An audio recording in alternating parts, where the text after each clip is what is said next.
Hello everyone, Earl Henderson, Primordial Defense. Thank you for watching. I have another Monday quarterback video for you. I'm going to play this video and talk about things that are going on, and better explain what's going on, and talk about things that I think that are being done right and or done wrong. Here we go.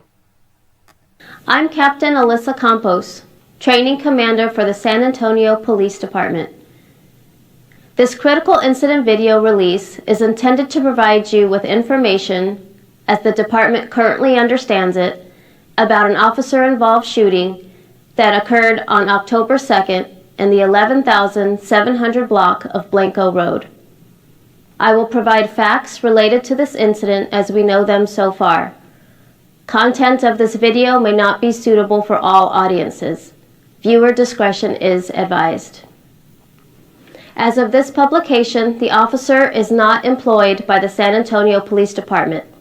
His employment was terminated after review of the incident.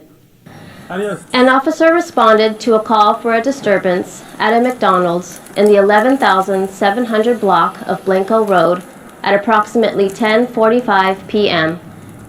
As the officer attempted to gather information from witnesses, he noticed a vehicle that had evaded him the day before as the officer attempted a stop because the registered license plate did not match the actual vehicle. This vehicle was not the subject of the disturbance call. The officer thought the car may be a stolen vehicle and called for cover. Before cover officers arrived, the officer abruptly opened the driver's door and ordered the driver out of the car.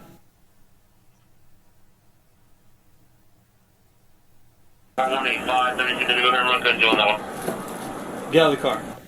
With the vehicle doors still open, the driver put the vehicle in reverse and attempted to leave. The officer was hit by the open door.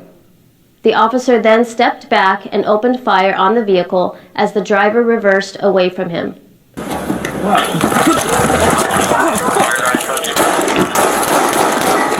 The driver shifted the vehicle to drive and then turned away from the officer to leave, and the officer shot several more times at the fleeing vehicle. Shots fired! Shots fired! Shots fired! The officer then attempted to run after the vehicle. Shots fired! Shots fired! The driver, identified as 17-year-old Erik Cantu, and his passenger, a 17-year-old female, were located a block away at Parliament and Blanco Road. Both had already exited the vehicle. Cantu was charged with evading detention in a vehicle and assault on a peace officer. Investigations into deadly force are comprehensive and can take over a year. This is our current understanding of the situation and could change as investigators gather more information. In this circumstance, the department terminated the probationary officer's employment due to his actions during this incident, which were in violation of departmental tactics, training, and procedures. All officer-involved shootings are forwarded to the Bexar County District Attorney's Office for review. As of this publication, the investigation remains ongoing. So, Officer-involved shootings are...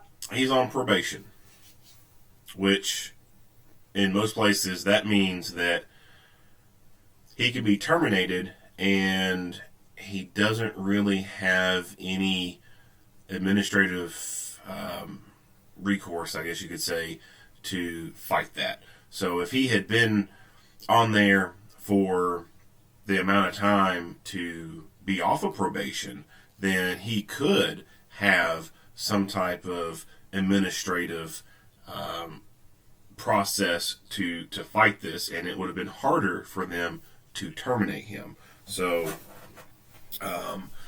that, I think, is an interesting aspect, and I think it's probably one that he could use to fight this agency on the termination.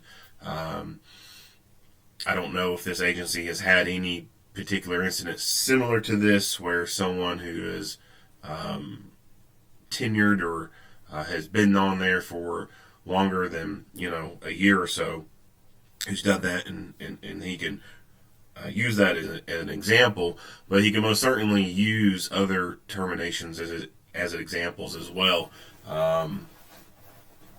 In some places, it is more difficult to terminate people once they're off of probationary status.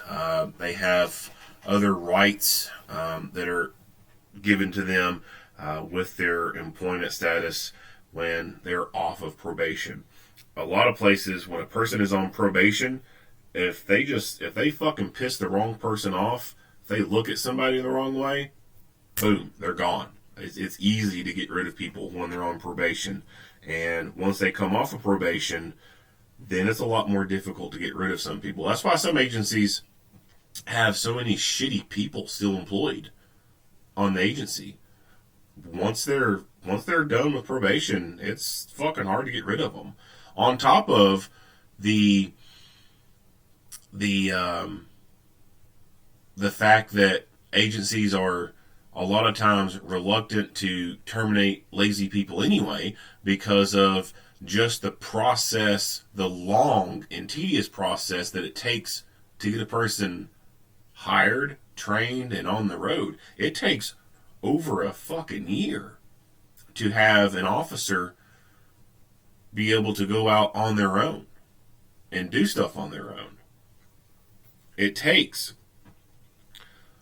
so many weeks and months to do the advertising for the position and do the interviews and do the background checks and have the times where people come in and do the physical tests and the written tests and then do, the interviews and the final interviews and then make the selections. Like that could be a couple months right there, 3, 4 maybe, depending on, the number of applicants and everything.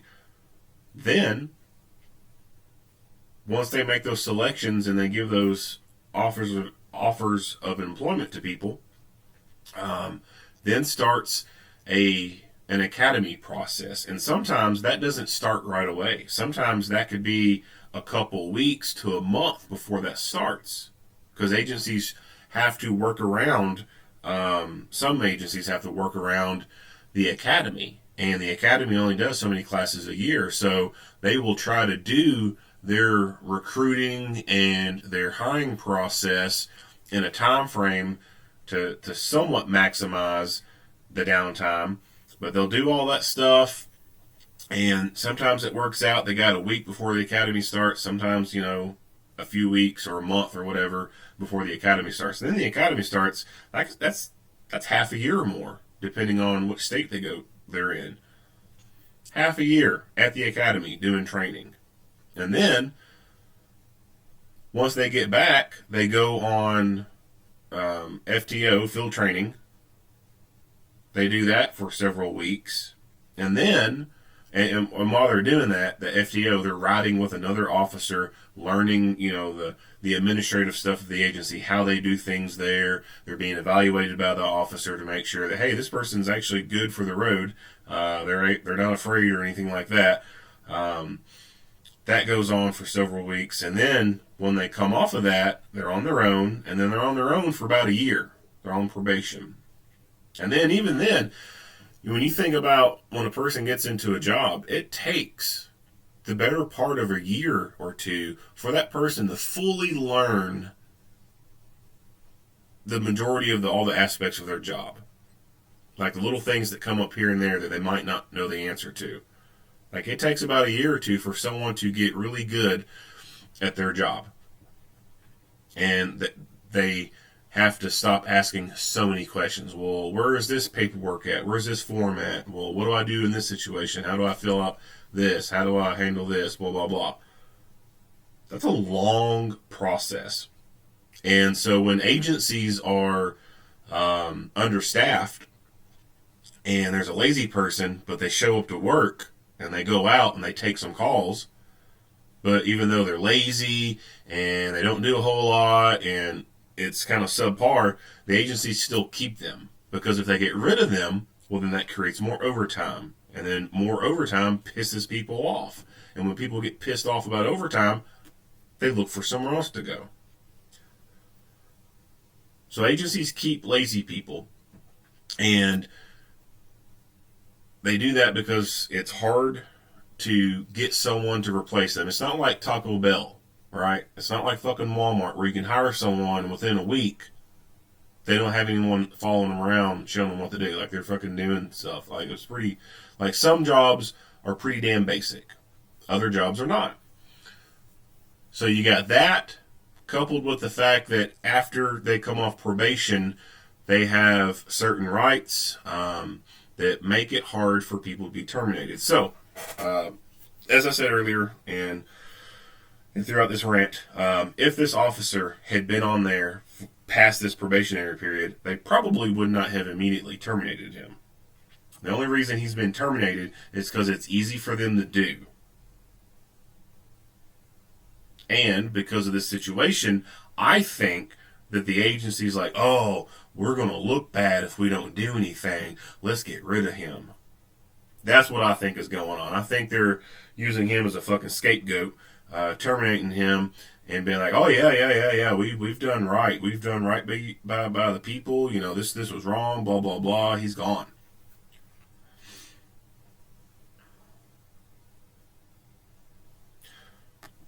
So he pulls up to this McDonald's for a call that's unrelated to this vehicle. And the night before, he tried to stop a vehicle and it got away from him. So he pulled into this parking lot, probably somewhere over in here, because when he gets to right there, it says, do not enter. I'm sorry. He probably came in from over this way. So he had to have passed, most likely, this vehicle when he pulled in to right there. Most likely. Now, he could have pulled in from over here. But either way, he's within very close eyesight of this vehicle. Now, unless this person was just completely 100% fucking oblivious to their surroundings, their eyes were glued to their phone, and I mean, they had some chicken nuggets that were just fire. Like, how the fuck did he not notice this police car pulling in? So that, number one, let's talk about situational awareness. If this, this is the dude that ran from him, you would think that this person, having just ran from the police the night before, would be a little observant, maybe a little on edge, like, oh, the police could be anywhere. And they would be looking around. At least when it's nighttime and headlights, when this dude's pulling in the parking lot, the headlights had to have gone, the visual of it had to have hit this vehicle at some point, and he had to have noticed it out of the peripheral. Why did he look? Why did he notice this police car? Did he notice it? I don't think he noticed it, or else he would have noticed the officer walking up towards him. So, if you're going to be eating in parking lots, you need to maintain situational awareness. Just because you're in your car doesn't mean that you're safe. So, from a self-defense standpoint, I don't think that it's the greatest idea to be sitting and eating in parking lots. Now, sometimes it has to be done. Sometimes for work-related purposes, a lot of officers have to work or eat out of their cars. Sometimes when you're traveling, you're running errands and stuff, you're busy. Yeah, I get it. Sometimes you have to do that. But if you can avoid eating in parking lots, avoid eating in parking lots. And if you're going to be in a parking lot, at least park in a way so that anybody coming near you, it is painfully obvious that they're going out of their way to be coming near you. It's not just that they're, by happenstance, just walking by. Like they're just within close proximity because they're getting to something else. Like if you can go to a large parking lot and it's the spot that's furthest away from the door and there's no cars around, park there. If someone starts walking towards you, then chances are they're interested in coming to you for a reason. It's not like, oh, there's a car parked right next to you. They could be coming to that car. So this person, he failed with his situational awareness and in keeping himself, quote unquote, protected. Now, obviously, he's a dumbass because he's running from the police and doing stupid shit. So, I'm not too surprised that he's not paying attention to shit that's going on. But that's something that you need to think about.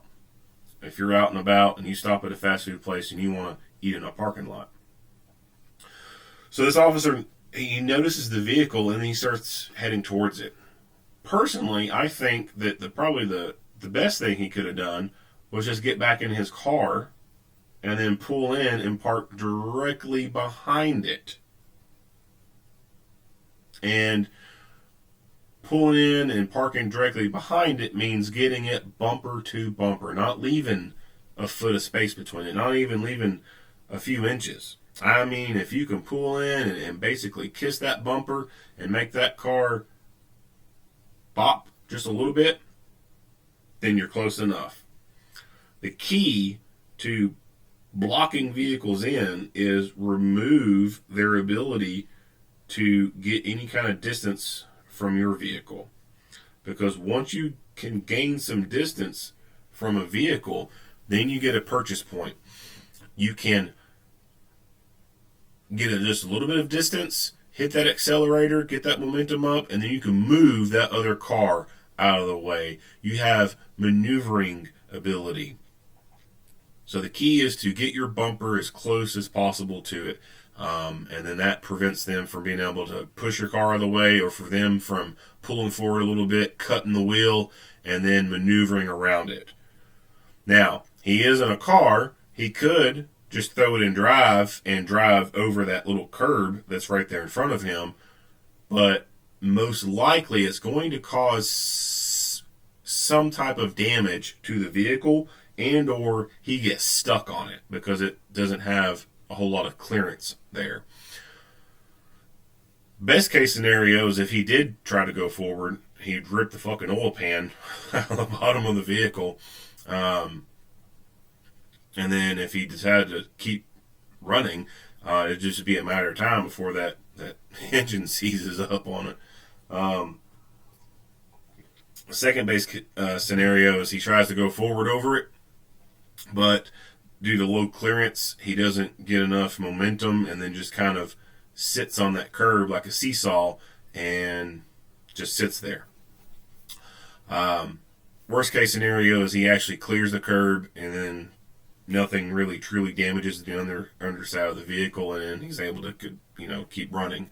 But I do think that this officer's best option would have been to get in his vehicle and just simply pull in, bumper to bumper, and then turn the lights on. But instead, he chose to go at it on foot. At approximately 10:45 p.m.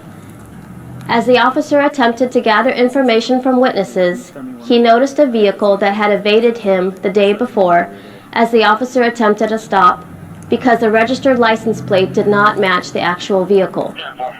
This vehicle was not the subject of the disturbance call. The officer thought the car may be a stolen vehicle and called for cover. Before cover officers arrived, the officer abruptly opened the driver's door and ordered the driver out of the car. Get out of the car. With the vehicle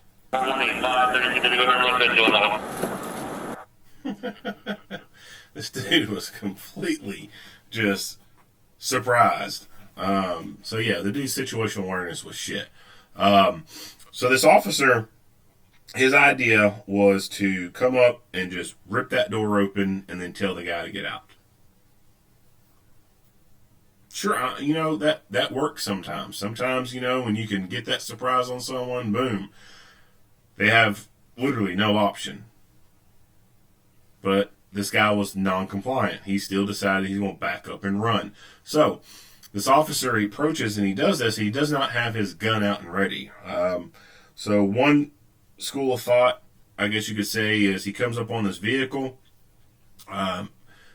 You might want to be prepared and have the gun out. Well, if he does that, then his gun or his hand is already full with a gun. And if there's not a lethal threat right then and there, then he only has one other hand to try and do anything or try and do any options. So I could see the argument about having the gun out and ready when you rip that door open. However, I think that because he was able to get so close to this vehicle, there's probably a pretty good chance that the people are just not paying attention at all. And although we couldn't see it very well in the camera, I'm sure with his eyes, he could probably tell through the window their body language, whether or not they probably knew about his presence or not. And I would suspect that based off how he just ripped the door open and he didn't have his gun out and pointed at him, he knew right then and there that they were completely oblivious to his presence. So I think that what would have been a good option at this point was to pull a can of pepper spray out and have it ready. That way, if this dude did try to back away or start doing something, he could just start spraying pepper spray into his face inside this vehicle. And if this dude did try to throw the vehicle into gear, well, he's not going to be a very effective driver, and he's probably going to smash into something if he does try to drive away. 185, 32, go ahead and run good, Joe, that one. Get out of the car. With the vehicle door still open, the driver put the vehicle in reverse and attempted to leave. The officer was hit by the open door. The officer then stepped back and opened fire on the vehicle as the driver reversed away from him. So at that point right there, so he on the vehicle as the driver reversed away from him. Here. Personally, I think that the minute he noticed that he started to be non-compliant and want to run, and if he already had the pepper spray can in his hand, perfect opportunity just to empty that can right in that dude's fucking face. And even if he doesn't get good contact with his face, he's going to feel the interior of that car up, at least the front portion of that vehicle. And it's going to make it extremely fucking shitty for this dude to attempt to drive in any way when the front cab of that vehicle is full of OC particulate matter floating around inside the cab of the vehicle. And his face has been partially contaminated with it. So if he did spray, he'd only hit this one side right here. But again, that's enough for a lot of people to take him out of commission. And then plus the fact, if he kept spraying and had the front of this vehicle filled up with it, this dude might have accelerated and got a few feet before he realized he can't drive and see. I don't know about you, but I don't think there's a whole lot of people who, when they have involuntary eye closure and their eyes are clammed shut because of the intense pain, they're going to continue to hit the accelerator and try and drive, not knowing where the fuck that vehicle's pointed at. Now, there are some people who would maybe do that in the initial stage, trying to go forward or just acting erratic because of the pain and they're stomping their feet down in pain. I could see that happening. But to have that conscious thought of, oh, I'm kind of blind right now. My eyes are fucking just, shut. And they're on fire. I can't see. Let me press this accelerator and keep my hands on the wheel and try to drive. Like, I just don't see anybody trying to do that. So that's why I think that approaching this with OC in his hand, and the minute this dude starts to show any signs of non-compliance and wanting to throw that car in gear, just fucking paint his face. Paint it with OC. Now, this dude did back up, and the vehicle did hit him. That is assault. And that is assault with a deadly instrument. That vehicle is a deadly instrument. It's a deadly weapon. When you try to drive someone over with any part of the vehicle, that's deadly. That can cause serious physical injury and or death. So yeah, this officer was right to defend himself with deadly force. You meet deadly force with deadly force. The driver shifted the vehicle to drive and then turned away from the officer to leave, and the officer shot several more times at the fleeing vehicle. Shots fired! Shots fired! Shots fired! Now, he goes to continue driving away. and the officer fires some more. Some would say that right there, he's no longer a threat to the officer, and he's going the other direction.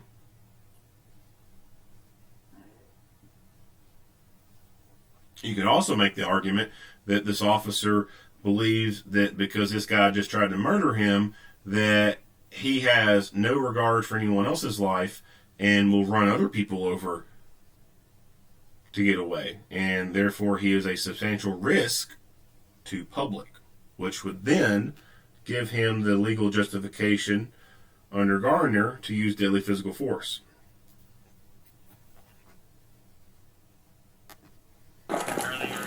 The officer then attempted to run after the vehicle. Shots fired! Shots fired! Now, why he decided to run after the vehicle, I don't know.